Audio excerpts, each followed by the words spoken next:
Buenos días, estimados estudiantes. Continuamos con el tema la educación europea durante las edades media, moderna y contemporánea. El objetivo de aprendizaje es valorar los aportes de la sociedad y la educación europea durante las edades media, moderna y contemporánea a nuestros pueblos para comprender la actual vida social de las naciones y nuestra sociedad. Al estudiar este tema, el estudiante debe reconocer en forma clara los aportes de la educación europea.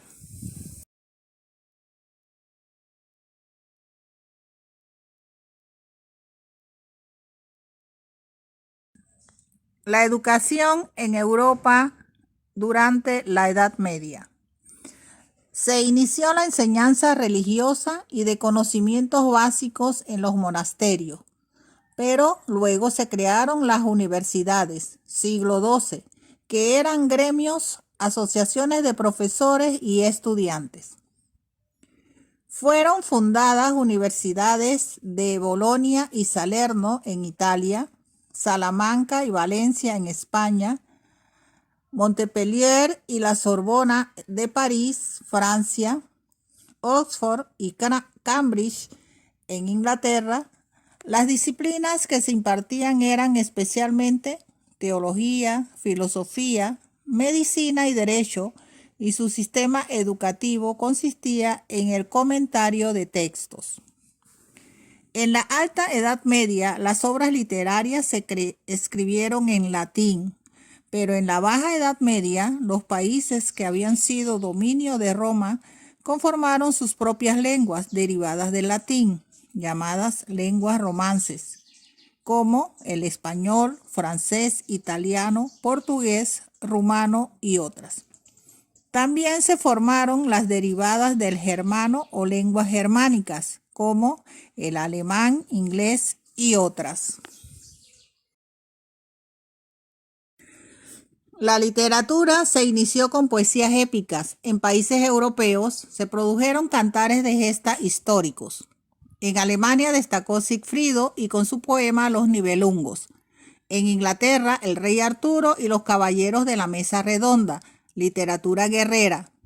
En Francia, la famosa canción de Roldán o Rolando. En España, la figura del Cid dio origen al poema del Cantar del Mio Cid en 1200. La filosofía medieval, siglo V al XV, trasciende de forma distinta a la filosofía antigua griega, que había centrado su reflexión en torno a la determinación del universo, del objeto, del hombre. La filosofía medieval centra su interés en Dios, en consonancia con las creencias religiosas monoteístas, judía, cristiana y musulmana. La filosofía medieval como fuente de sabiduría se centra en la verdad y tiene origen divino. El pensamiento medieval estaba dominado por la fe cristiana. La literatura de los padres apostólicos, la patrística, afirma que Dios es un ser único bueno. La escolástica, corriente filosófica de la Edad Media, asimiló la filosofía pagana al cristianismo y preparó el camino para la autonomía que la filosofía y la ciencia conquistarían a partir del Renacimiento. Principal exponente, Santo Tomás de Aquino, siglo XI al XIV. En la filosofía medieval sobresalió la llamada escolástica, del latín seola, escuela. Este sistema pretendía que la razón debía estar al servicio de la fe. Adaptaron la filosofía de Aristóteles a la enseñanza de los dogmas católicos por medio del raciocinio filosófico. La llamada escolástica era vida escolar, tal como se encontraba organizada en la Edad Media, a nivel superior, y comprendía estudios de teología, filosofía y ciencias con base cristiana. La escolástica dominó en las escuelas catedralicias y en los estudios generales que dieron lugar a las universidades medievales europeas, en especial entre mediados del siglo XI y mediados del XV. En la Edad Moderna, existe una nueva orientación pedagógica de esmerada formación literaria que rechazara los métodos escolásticos y descubriera la individualidad del hombre como único centro del entorno que lo rodea. Surge el movimiento cultural literario, científico y filosófico llamado humanismo, el cual se centra en el hombre mismo y lo convierte en camino y meta de su propia existencia. Uno de sus principios básicos es que las personas son seres racionales que poseen capacidades para hallar la verdad y practicar el bien. Tuvo su origen en Italia, con figuras como Petrarca, Boccaccio y Pico de la Mirandola, mientras en el resto de Europa aparecen Tomás Moro, Erasmo de Rotterdam, Luis Vives, entre otros.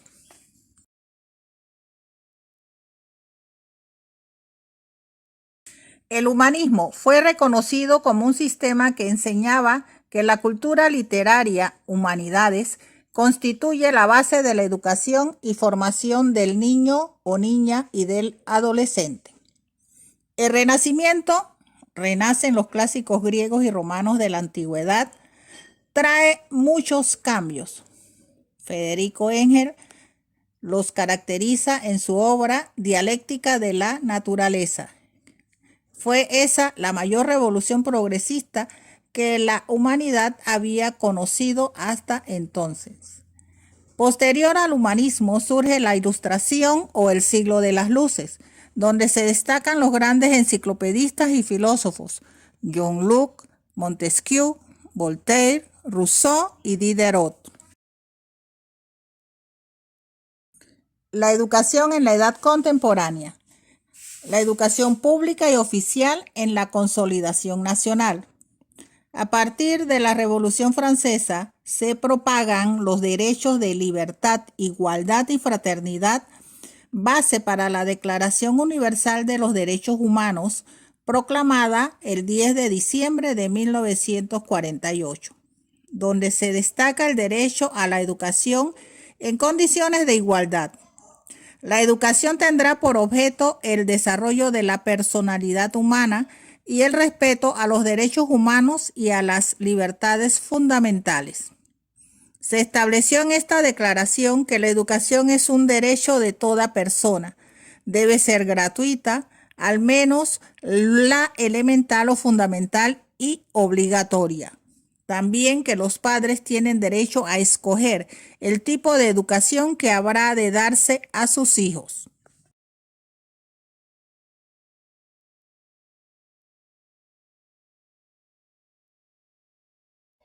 La educación actual es planificada, organizada y sistematizada. Para ello se crean planes y programas curriculares a seguir en busca de los objetivos y fines educativos. En el proceso de la evolución de la educación permanente, podemos distinguir tres etapas en la Unión Europea. La primera etapa, desde 1950-51 hasta 1990. La segunda etapa se extiende desde 1990 hasta 1996. Y la tercera etapa se extiende desde 1996 hasta nuestros días.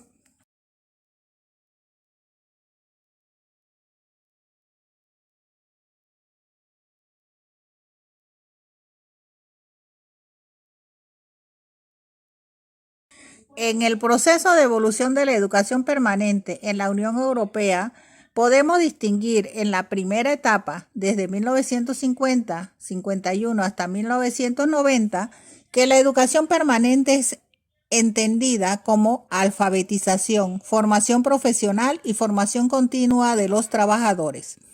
Se hacen estudios sobre la situación de la alfabetización en Europa y se descubre que hay grandes necesidades, sobre todo en las zonas rurales.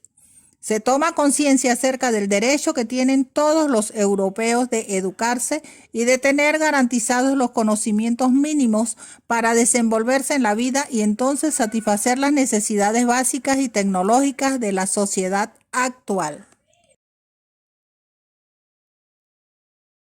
En la segunda etapa, de esta evolución de la educación permanente en la Unión Europea, que se extiende desde 1990 hasta 1996, la educación se concibe como un procedimiento que se extiende a lo largo de toda la vida para dar respuestas a las distintas necesidades humanas.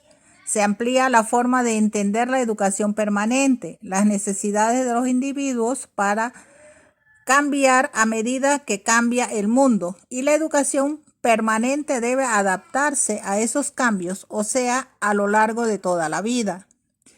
En esta etapa se publicaron 2 libros blancos. El libro blanco de 1993, titulado Crecimiento, Competitividad y Empleo, Retos y Pistas para entrar al siglo XXI. En este libro se expresa la necesidad que tiene Europa de hacer una inversión en educación y en formación. Se busca el desarrollo, la generalización y la sistematización de la educación permanente y formación continua para mejorar la calidad de la enseñanza, especialmente técnica, y el perfeccionamiento profesional. El segundo libro, el libro blanco de 1995, Enseñar y Aprender, analiza la situación de la educación en Europa y se proclama una serie de orientaciones en el ámbito educativo y técnico profesional. Se requiere fomentar la adquisición de nuevos conocimientos, acercar la escuela a las empresas, luchar contra la exclusión, hablar 3 lenguas comunitarias, dar la misma importancia a la inversión en equipamiento que a la inversión de formación. También este libro habla del cambio que se debe efectuar para adquirir la integración social y el desarrollo personal en Europa por medio de la educación y la formación permanente.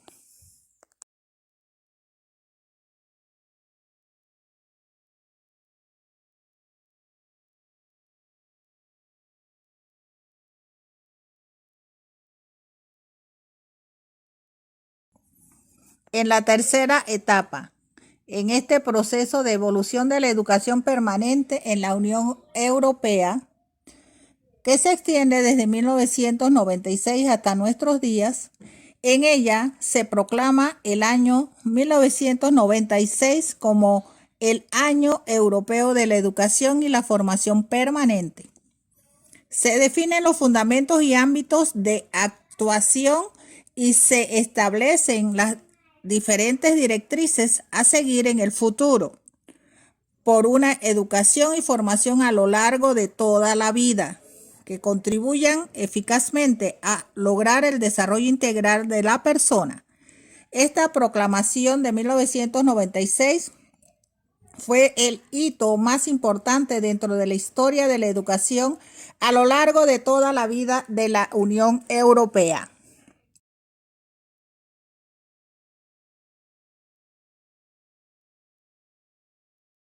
El contenido, las actividades y ejercicios están en la plataforma. Gracias.